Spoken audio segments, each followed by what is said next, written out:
Alors, on est dans Mahamar Echalot, Parashat Pekoudé, et on est dans la 4e porte. Alors, si vous vous rappelez, dans ce palais, il y a des portes, d'accord? Et il y a 4 portes. Très bien. Ces portes, on a dit qu'elles correspondaient à des séphirotes, mais qui sont à l'intérieur du palais, d'accord? Et là, maintenant, on voit la 4e porte qui, elle, va correspondre aux côtés de Malchut. Alors, Ticha Revia, la 4e porte. Tichada Kaima le Hasvata. Cette porte, elle se tient pour la guérison. Veikre Ticha de Hasvata, et elle s'appelle la porte de la guérison.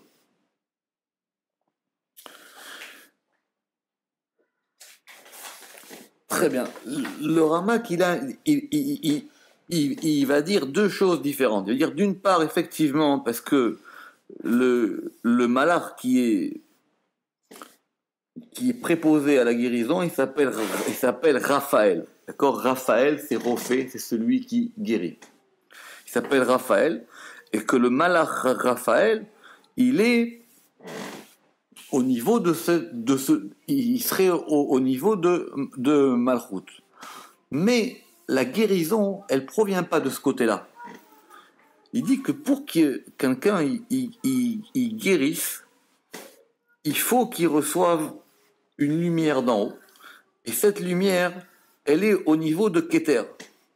Parce que ça vient d'en haut. Si quelqu'un il a une maladie, c'est qu'il a un problème. Donc il faut dénouer ce problème. Or, dénouer ce problème, ça ne peut pas venir de Malchut. Ça vient de Keter, où il dit même de Arichanpin, où ça veut dire il faut qu'en haut, il y ait quelque chose qui se passe. On ne parle pas des docteurs, hein, mais il faut qu'en haut, il y ait quelque chose qui se passe pour qu'on dise cette personne-là, elle est méritante. Donc on va la guérir. Donc c'est plus du côté de l'amour, il dit le Ramak. Il dit c'est plus du côté de Ahava. Il dit c'est plus du côté de Chesed. Par exemple, et donc si c'est du côté de Chesed, par exemple, la prière qui est la mieux pour guérir quelqu'un, c'est la prière du matin. Parce que la prière du matin, qui est la tfila de Shaharit, elle va être liée à ce côté de Chesed. Donc, on ne comprend pas vraiment pourquoi est-ce que ce principe de la guérison, on l'a mis ici au niveau de Malchut. Parce que Malchut, ça serait plutôt la maladie que la guérison. C'est-à-dire, c'est l'endroit où les gens, ils ont des problèmes. Il y a celui qui est pauvre, il y a le Hani, il y a le Dal. Et ce qu'on veut, c'est guérir le monde de ses problèmes.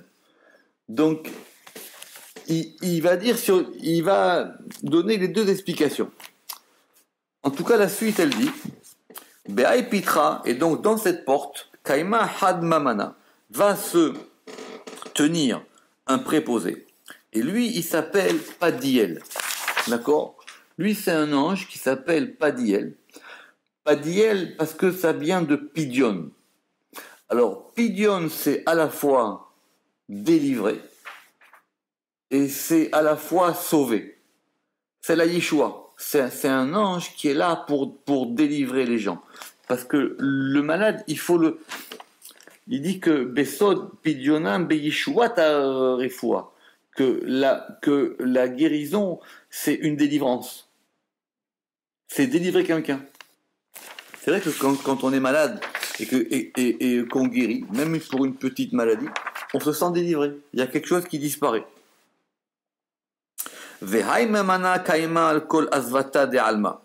Et ce préposé, il se tient sur toutes les guérisons du monde.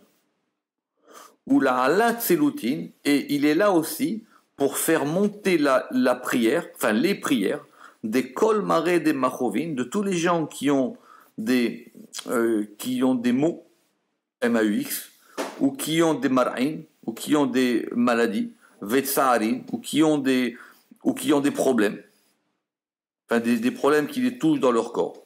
Et celui-là, il fait, donc parce que la prière de quelqu'un qui est malade, c'est pas comme la prière de quelqu'un qui l'est pas. Il y a quelque chose de plus qui le touche, comme il est touché comme il est touché dans son corps, comme il est touché dans sa chair, alors il va mettre quelque chose de plus dans sa prière. Donc, il faut qu'il y ait un malach qui fasse monter cette prière-là. Et donc, cette prière, elle va avoir un autre cheminement. D'Alma vel'ala sutin dekol mare machuvin machim vesarin ve'ayu salik bechol inun selutin ve'ayinun kamekut she'aberechu. Et il les fait entrer devant le Saint béni soit-il. Il les fait entrer devant Dieu. Ça veut dire qu'il va les faire passer de palais en palais. C'est-à-dire, lui, il a un espèce de passe-droit. C'est-à-dire que cette prière, elle va pas, comme on a vu, qu'on l'arrête, on regarde qui c'est la personne, pourquoi il a prié, qu'est-ce qu'il veut dans sa prière, etc. Là, il y a une espèce comme dit le Ramak, Aïloun, mais echal le'echal. Venaase a yichud prati. Parce que cette prière, elle va être très personnelle par rapport à cette chose-là. Vehayu malach melitz echad min elef. Et ça, c'est comme c'est marqué dans Yov, il y a marqué qu'il y a un ange Mélitz qui donne un conseil, et Had Mine Elef 1 sur 1000. C'est quoi cette histoire de 1 sur 1000? Alors effectivement, les sphirotes, elles sont 10, et 10 fois 10, ça fait 100, et 100 fois 10, ça fait 1000.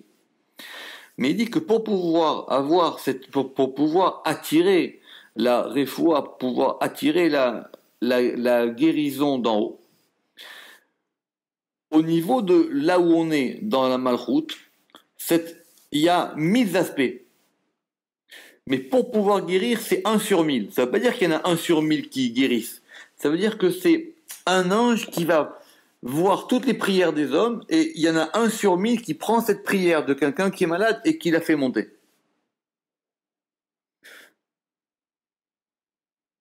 Et il va la faire monter jusqu'au degré qui va maintenant guérir, qui est le degré de Bina, qui est beaucoup plus haut.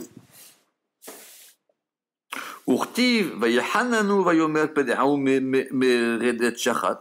Comme il est marqué aussi dans Job, vayahanenu, ça veut dire qu'on va avoir de la grâce pour lui. On va le gracier. C'est pas qu'on a de la peine. Vayomer pedaou meredet shachat, et on dit sauvez-le plutôt que de descendre dans un endroit qui s'appelle shachat. On a vu que cet endroit qui s'appelle shachat, il n'était pas bon. Begin de salik be'aout siluta, parce qu'il est monté dans cette prière, vekaima melitz tov ale, et qu'il s'est levé un ange ou un bon conseiller sur lui, ale de barnache. Donc il faut qu'on soit aidé. Begin de vekaima melitz, parce que il faut relier cette prière à l'unité d'en haut. Et il va rappeler la prière, donc cet ange, il va rappeler sa prière, ou srouté est le mérite de cet homme qu'il a fait devant le roi. Et c'est une grande question, parce que quand Yov, il était malade, ils sont venus essayer de le consoler. Et la première des choses qu'ils lui ont dit, écoute, si t'es malade, il était plus que malade, le pauvre, il avait tous les malheurs du monde. Mais il a dit, si toi tu es malade, c'est que peut-être tu as quelque chose à te reprocher. Il y a quelque chose que tu as fait qui est pas bien. Et Yov, il n'a pas compris. Il a dit, comment, moi, tout ce que je fais, c'est bien, j'étais une bonne personne, j'ai aidé les pauvres, il avait tout, il a tout perdu. Alors, c'est pas un problème de srout, c'est simplement le fait qu'il a une action qu'il va faire en plus. Grâce à cette action, il peut avoir un argument en plus pour être guéri. C'est pas que s'il est malade, c'est qu'il a fauté. Mais pour pouvoir obtenir la guérison, on va lui demander de faire quelque chose en plus. C'est pour ça que le Zohar, il a dit srouté. C'est le mérite. C'est-à-dire qu'il faut qu'il se dise, ok, si je suis malade, c'est que j'ai un problème. Donc ce problème, je vais essayer d'avoir un mérite en plus. Je vais essayer de faire quelque chose en plus qui va me donner un mérite pour que ce malach-là, il prenne ma prière et il la fasse monter en haut. Vesroute de abad kamem al kakadisha. Begin de hayu kaima tadir letav. Parce que cet ange-là maintenant, qui s'appelle Padiel, qui lui, il fait monter la prière des gens malades pour pouvoir les guérir. Lui, son rôle, c'est de toujours faire des choses pour le bien. Parce que lui, il se tient toujours là pour le bien.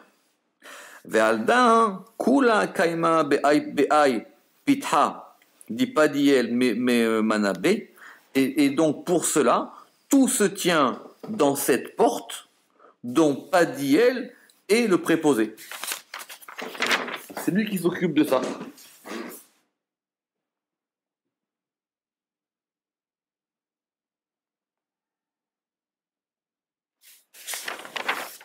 Donc ça, c'était la quatrième porte de cet élément-là.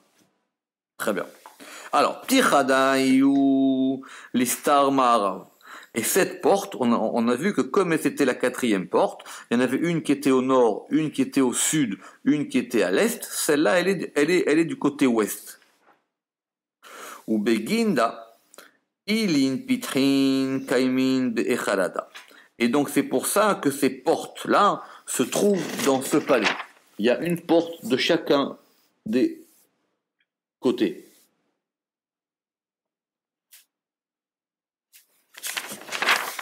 Vous avez dit au début qu'il faut monter sur Keter et après sur Bina. Qu'on a vu. Alors, maintenant, on va, comme dans chaque palais, on va reprendre l'élément central du palais.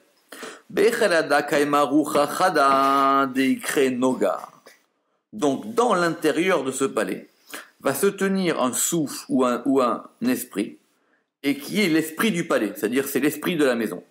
Et celui-là, il s'appelle Noga. Parce que ce palais-là, il s'appelle Echal Noga. Alors, Noga, d'où ça vient? Noga, c'est un mot bizarre qui vient dans Yézéchiel. Quand Ézéchiel, il a vu la vision céleste, à un moment, il a vu là-bas quelque chose qui est marqué qui est Or Noga. Alors, c'est très compliqué, mais on va dire que c'est une lumière or, mais Noga, c'est une lumière brillante. Mais après, pour pouvoir avoir toutes les subtilités de toutes ces lumières, c'est compliqué. Parce qu'il y a Or Noga, il y a Or Ba'ir, il y a Or Tsar, Or Metsursar. Mais cette prière, cet élément-là, il s'appelle Noga.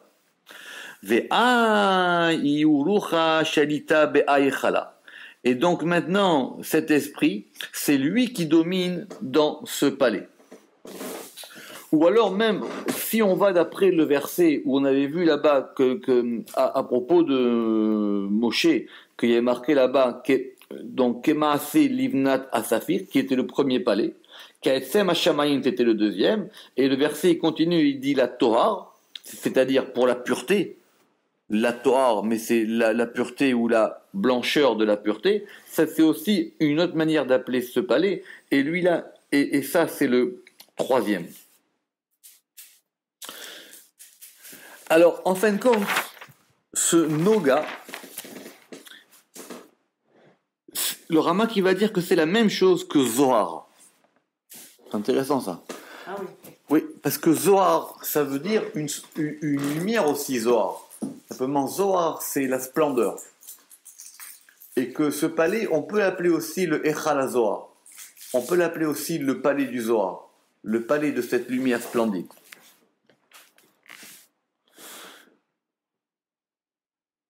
Be'ai Echala, Kol Ziva. Alors, ça c'est encore une autre question. Echala avec Kol Tiyufta Kayemin Be, et tout le désir, il se tient par rapport à ce palais. Pourquoi? Aïu Kaima le Cholinun de Etlun Churka le Alma de Ate. Parce que cette lumière-là de Ziv ou de Zohar ou de Noga, ce palais, il se tient pour tous ceux qui vont avoir une part dans le monde qui vient. Tous ceux qui ont une part dans le monde qui vient, il y a quelque chose, ils ont à voir avec ce palais. C'est important. C'est important. Bien sûr, c'est important. Bien sûr, c'est important. Alors, maintenant, on va rentrer dans une question technique. On a dit que ce palais, c'était le troisième. D'accord. Donc, et qui correspondait à Netzach. Donc, Ramak, il a une question technique. Il dit, si ce palais correspond à Netzach, comment est-ce qu'il peut être lié au monde qui vient, au Olam Haba? Parce que le Olam Haba, comme on a vu, lui, il dépend de Bina.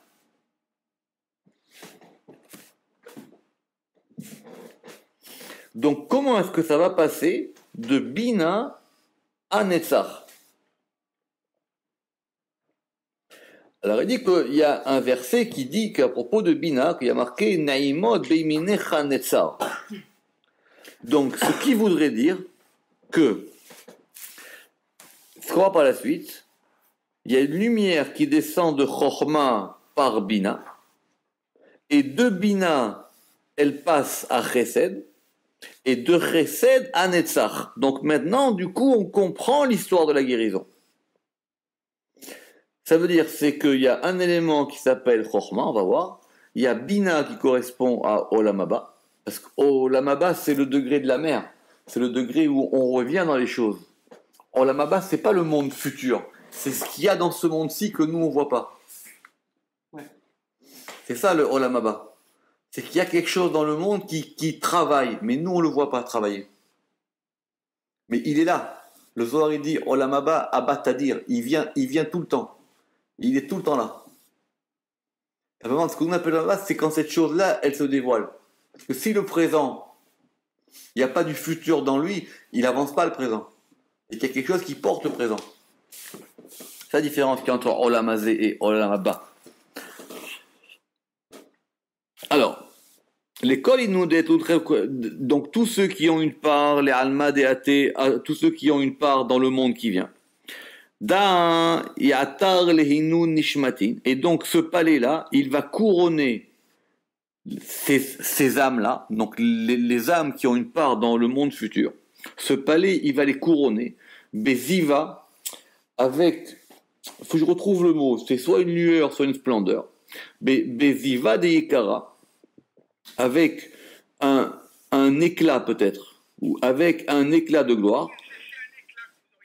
Begin les minda kol inun ruchin, pour pouvoir faire savoir, pour pouvoir faire connaître, kol inun ruchin, tous les esprits, di beichalin acharanin, qui sont dans les autres palais, des iu baralma de athées, que cette personne-là, elle est liée au monde futur. Et donc du coup, veyaver bekoulé, et donc elle va pouvoir, cette neshama, quand elle monte, comme elle a comme cette espèce de, pas un tampon, mais comme elle a cette lumière qui vient de ce palais, donc elle va pouvoir passer dans tous les autres palais. Velet mand et il n'y a personne qui peut l'en empêcher. Ce sont des neshamot qui ont un rapport avec Olam Haba. Et ça, c'est lié à ce or qui s'appelle le or Noga. Donc maintenant, cet esprit-là qui s'appelle Noga, c'est un esprit de pureté. Parce qu'effectivement, pour pouvoir avoir un lien avec Olam Haba, il faut qu'il y ait de la pureté. Ça veut dire qu'il faut que le mal, il ne puisse pas atteindre cette personne. C'est-à-dire les clipotes, les écorces, elles ne peuvent pas l'atteindre. Il est ben Olam Haba. Il a un pied dans Olam Haba. Le mal n'a pas d'emprise sur lui. Il ne voit pas le mal. Ou ça ne l'intéresse pas. Ou le mal ne peut pas l'atteindre. Les deux. Le mal ne peut pas l'atteindre, et lui, il est imperméable au mal. Le mal, c'est pas un élément qui fait partie de lui. Et comme il a cette marque sur lui, donc du coup, lui, il peut passer à travers tous les autres palais.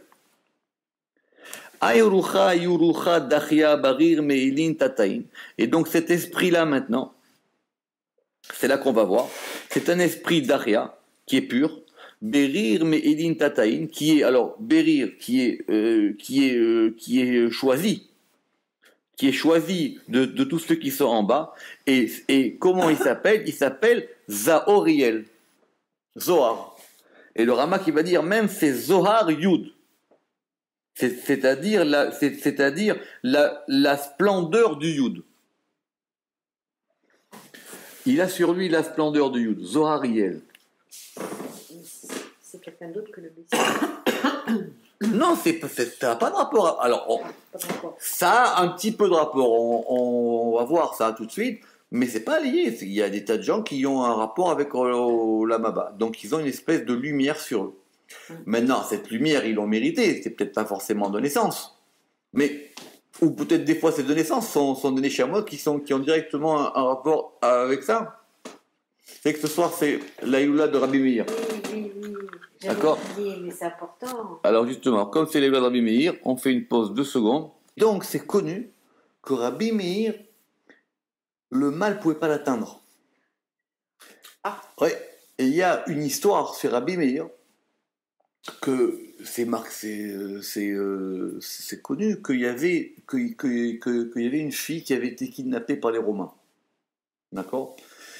Et ils l'ont prise à Rome et ils l'ont mis dans un endroit qui était très sale, pour faire des choses très sales. Et Rabbi Meir, il a dit, moi je vais aller la sauver. Je vais la sauver. Donc il est parti à Rome et il l'a retrouvée et il l'a sauvée et il l'a ramenée. Il a dit, mais pourquoi les autres ils l'ont pas fait? Parce que les autres, ils auraient eu peur de se faire avoir par le mal. Lui, il n'a pas eu peur. Il a été chercher la chose au fond du mal et il l'a ramenée. Donc il y a une force. Oui, c'est la force de Rabbi Meir, parce qu'il est Shoresh Tiferet. Ça veut dire qu'il a une racine où il peut descendre bas et il peut descendre très bas chercher des choses. Donc ça, c'est des gens qui ont un rapport avec ces éléments-là. D'accord. Alors maintenant, donc ça s'appelle Zohariel. Pourquoi c'est important que le Ramak il dise Zohar Yud? Parce que dans les Tikkunin Zohar, on voit que Zohar c'est lié à Yesod ou c'est lié à date. Donc ici, on ne comprendrait pas très bien comment est-ce qu'on peut monter jusqu'à ce degré de Chorma, comme il a dit. Mais si on dit Zohar Yud, donc du coup, on comprend que le Yud, c'est Chorma, et ça peut monter plus haut. Alors, Me'aou Mishra, des Rabout Kucha, alors, de cette huile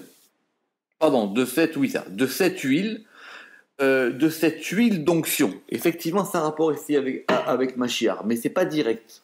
Vous savez que le Mashiach, littéralement, c'est celui qui est oint, celui sur lequel on met de l'huile. C'est ça veut dire ça, Mashiach. C'est-à-dire qu'on met sur lui une huile. D'accord. Donc c'est ça qui a donné le Mishra en araméen et en hébreu aussi. Ça, simplement, en hébreu, Mishra, c'est une pommade. Donc, Me'aou Mishra Derabut Kucha, donc de cette huile d'onction sainte, c'est-à-dire qui provient de Chorma, des Nagid Me'alma Deate, donc, alors, qui sort ou qui est attiré du monde à venir, c'est-à-dire de Bina, Nagid Be, il attire d'elle, ou Me'aou Mishra, et de cette huile, alors il y a deux versions, soit c'est Itrabia, soit c'est Idbaria. Il est créé ou il est grandi. Ve'etzmar, et il va fleurir. Ve'ai iuner, et ça va faire une bougie. Ça fait un nerf. Parce que le nerf, avant, même aujourd'hui, avant on faisait des nerfs avec de la veilleuse. C'est-à-dire un nerf avec de l'huile. Oui. Tout à fait.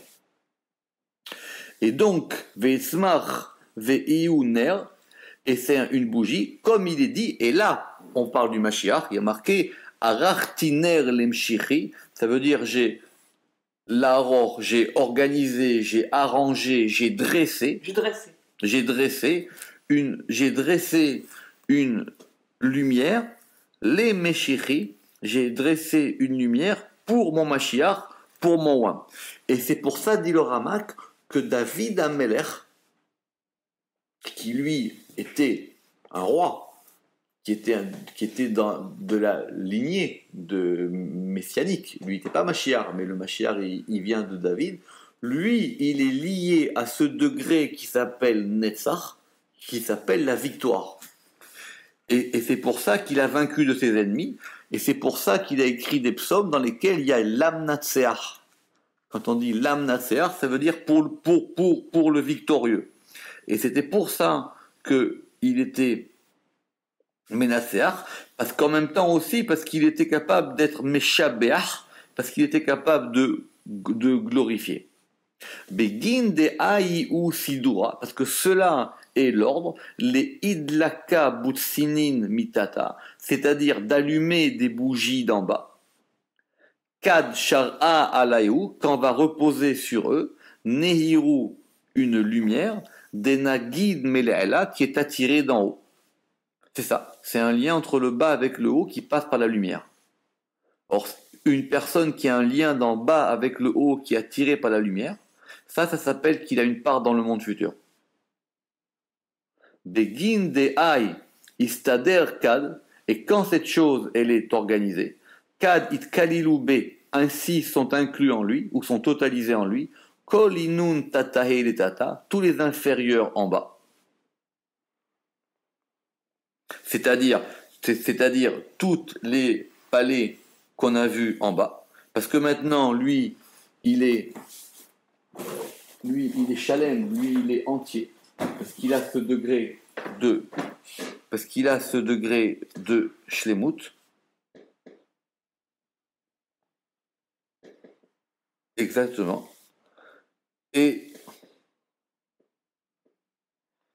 alors,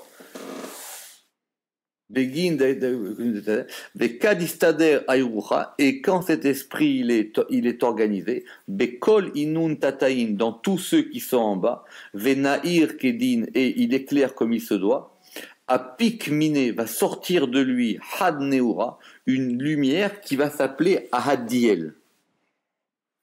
Une lumière qui va s'appeler Ahadiel.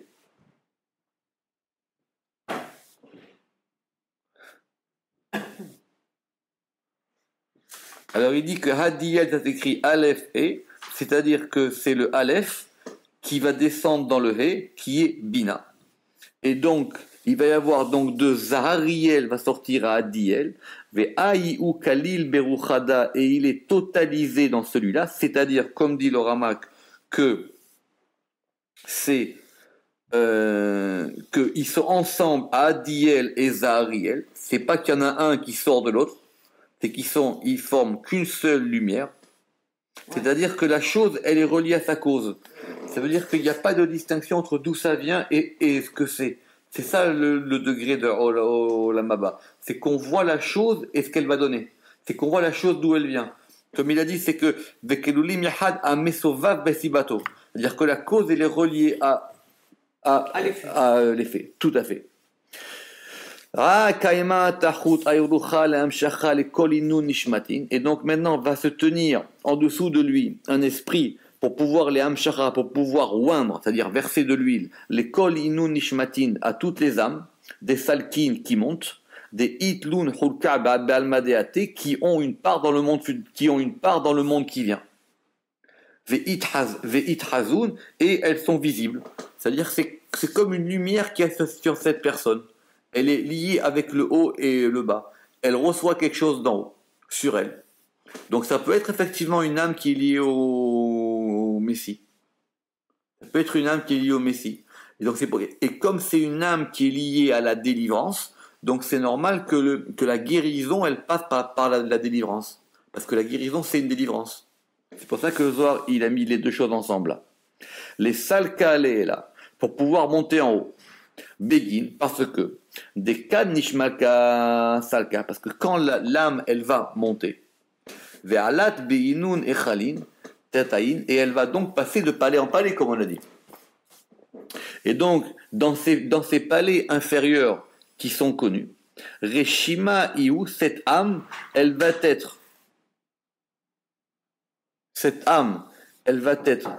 reshimu, cette âme elle va être Reshimu dans les 22 lettres de la Torah. Ces Neshamot, quand elles montent, elles sont gravées avec les 22 lettres de l'alphabet. D'accord? Parce que toute l'histoire, elles sont sur les lettres. C'est pas exact, parce que pour qu'une personne, elle ait sur elle les 22 lettres, ça veut dire qu'elle est aussi sur elle les 22 lumières, puisque ces 22 lettres, ce sont ces 22 lumières. Alors il dit, ce sont les 22 lumières que cette personne, elle a été mise à seket les mata, dont elle s'est occupée en bas. Alors, le Rama qui va être précis, il dit, mais il ne faut pas oublier que dans le palais d'avant, ont passé par ce fameux fleuve qui chauffe, le Nahar Dinour, le fleuve de feu, qui allait effectivement permettre de nettoyer un petit peu. Et que ces 22 lettres, c'est pas tout le monde qui peut effectivement les avoir. Donc, quand cette Neshama, maintenant, elle va avoir sur elle ces 22 lettres, c'est-à-dire qu'elle est liée complètement à l'alphabet entier, et donc qui sont les 22 lettres d'Eoraita de la Torah. Kad nishmata zachat vekaima kame de ayrucha damamanaha adiel. Quand cette neshama, elle va mériter et elle se tient devant cet esprit du préposé de Adiel, mashach lun, on va loindre avec cette huile qui vient de Chorma, vesalkin va'alin, et elle va monter et elle va rentrer be'aou nahar dinour dans ce fleuve qui s'appelle le Nahar Dinour, qui était dans les deux palais inférieurs. C'est-à-dire qu'on avait dit qu'il était le Echal Livnat Asapir et le Echal Etsem Shamaim. Et quand elle sort de ce fleuve, là, elle va être gravée par ces 22 lettres. Et maintenant, elle va monter dans un autre Echal qui va s'appeler le Echal Srout. Mais ça, on le verra plus tard. Le mérite. Oui, mais le mérite ici, c'est le mérite au sens de l'effort. D'accord. C'est pas le mérite au sens de la grâce. C'est le mérite au sens qu'effectivement. T'as bossé, quoi. Exactement. Ouais. Tu as travaillé pour l'avoir. Donc, Vesalkin veitkarivu les korbana. Et maintenant, il y a l'ange Michael.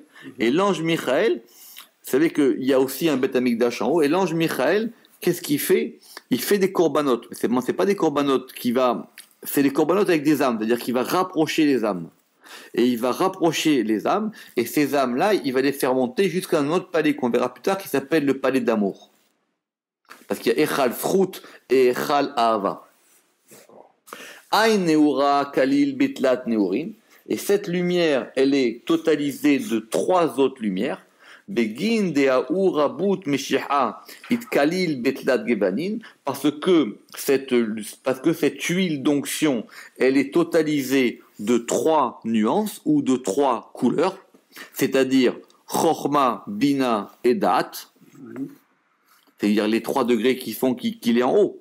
C'est-à-dire que cette personne-là, elle est liée aux 3 séphirotes d'en haut, même qu'elle soit en bas. Alors, pourquoi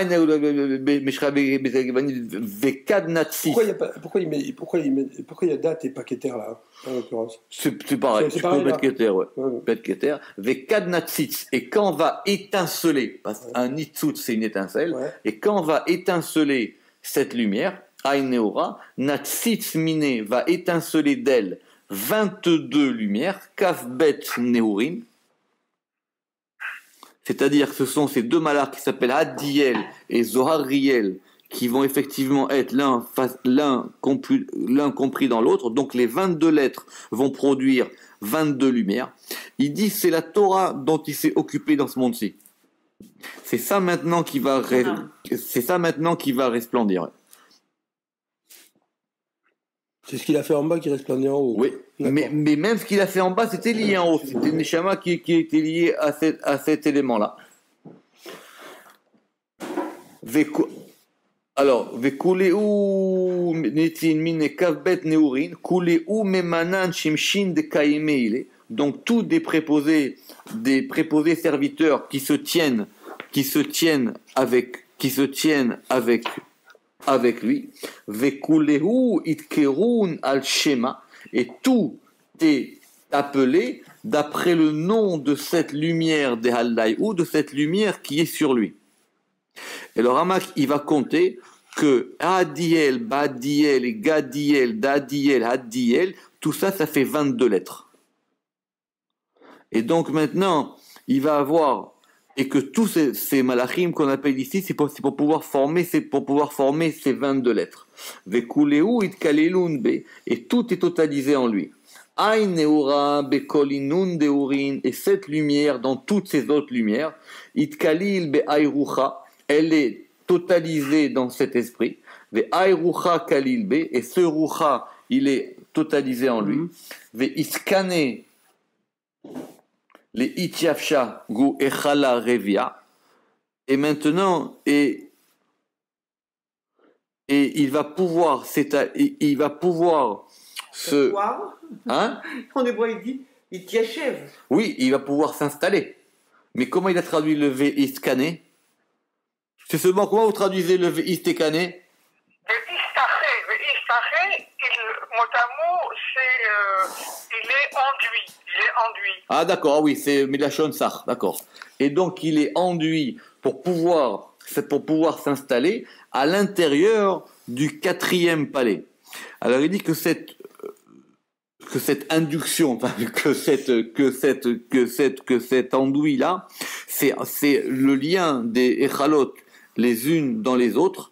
Et comme on l'avait expliqué dans le Echal Arishon, et qui était donc, c'était quoi qui dit le Ramak ici? C'était le Chevel HaKesef.